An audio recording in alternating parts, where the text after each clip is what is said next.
এই লেকচারে আমি মাইক্রোসফট অফিসের বিভিন্ন ভার্সন নিয়ে আলোচনা করব এবং ভার্সনের যে পার্থক্যটা রয়েছে সেটা নিয়ে আলোচনা করব। আমরা প্রথমেই পূর্ববর্তী ভার্সন নিয়ে একটু আলোচনা করি। পূর্বে যে ভার্সনগুলো ছিল তার মধ্যে নিকটবর্তী ভার্সন ছিল অফিস 97, অর্থাৎ অফিস 97 আমরা অনেকেই ব্যবহার করেছি। অফিস 97টাও বেশ জনপ্রিয়তা ছিল।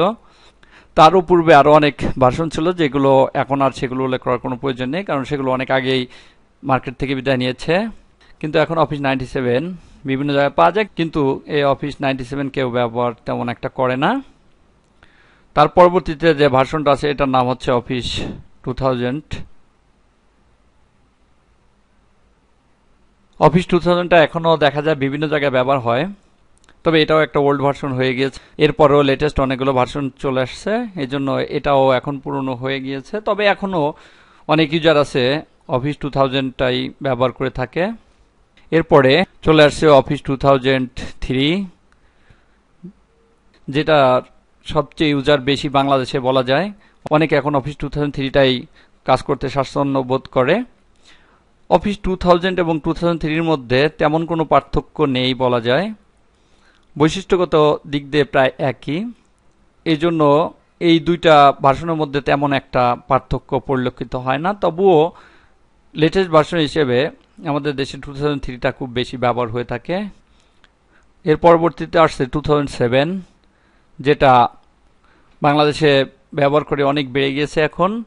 2007 বিভিন্ন অফিস আদালতে এখন 2007টাই ব্যবহার করে থাকে, কারণ অফিস 2003-র চেয়ে অফিস 2007 লেটেস্ট ভার্সন মূল কারণ হচ্ছে এটা, এবং তাছাড়া অনেক সুবিধা রয়েছে। অফিস 2003 এবং 2007-এর মধ্যে মূল পার্থক্য হচ্ছে 2003টা মেনু নির্ভর ছিল, অর্থাৎ মেনুতেই বেশি কাজ করতে হতো। আর অফিস 2007টা সেক্ষেত্রে টুলবার নির্ভর করা হয়েছে। যেমন বিভিন্ন গ্রাফিক্যাল প্রোগ্রামে দেখা যায় মেনুর চেয়ে টুলবারগুলোই প্রাধান্য দিয়ে থাকে, ঠিক এরূপ অফিস 2007-এও টুলবারগুলোকে বেশি প্রাধান্য দেওয়া হচ্ছে মেনুর চেয়ে।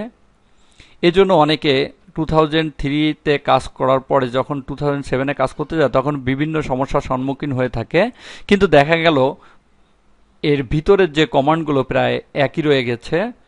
এখানে শুধু পার্থক্য টুলবার নির্ভর হতে সমস্যায় পড়ে থাকেন। আরেকটা সমস্যা রয়েছে, অফিস 2003-এর কোনো ফাইলকে যদি আমি অফিস 2007-এ ওপেন করতে চাই তাহলে ওপেন হবে, কিন্তু অফিস 2007-এর কোনো ফাইলকে যদি আমি অফিস 2003-তে ওপেন করতে চাই তাহলে ওপেন হবে না। অর্থাৎ অফিস 2007-এর কোনো ফাইল অফিস 2003-তে ওপেন হয় না। যদি আমি অফিস 2007-এর ফাইলকে 2003-তে ওপেন করতে চাই তাহলে অফিস 2007 থেকে সেভ অ্যাজ করে সেটা 2003 অথবা এর পূর্ববর্তী ভার্সনে সেভ করে নিয়ে আসতে হবে। এটা আমি কিভাবে সেভ করতে হয় যখন লেচন দেখাবো তখন এটা পরিষ্কার করব। এর পরের ভার্সন আসছে অফিস 2010।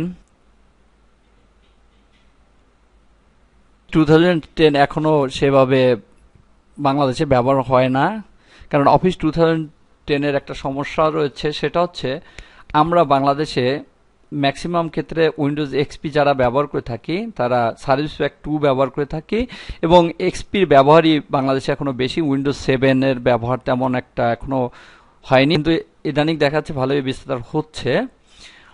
আর উইন্ডোজ এক্সপির সার্ভিস প্যাক 3ও আমরা তেমন একটা ব্যবহার করি না, যার জন্য অফিস 2010টা ব্যবহার করতে পারছি না। অফিস 2010টা ব্যবহার করার জন্য হয় উইন্ডোজ 7 সেট দিতে হবে অথবা Windows XP service pack 3 set দিতে হবে। অর্থাৎ উইন্ডোজ এক্সপি সার্ভিস প্যাক 2-তে মাইক্রোসফট অফিস 2010 চলে না, সেট নেয় না।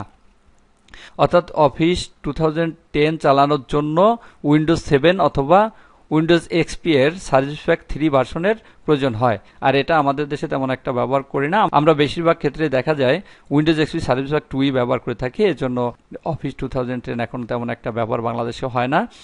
তবে যখন উইন্ডোজ 7টা বেশি প্রচলিত হয়ে যাবে বাংলাদেশে তখন আবার অফিস 2010টা হয়তো অনেকেই ব্যবহার করে থাকবেন। তবু আমি এখানে অফিস 2010-এর লেসন দিয়েছি। অর্থাৎ আমি এখানে কাজের প্রয়োজনে অফিস 2003, অফিস 2007 এবং অফিস 2010 এই তিনটা অফিসের ব্যবহার দেখিয়েছি।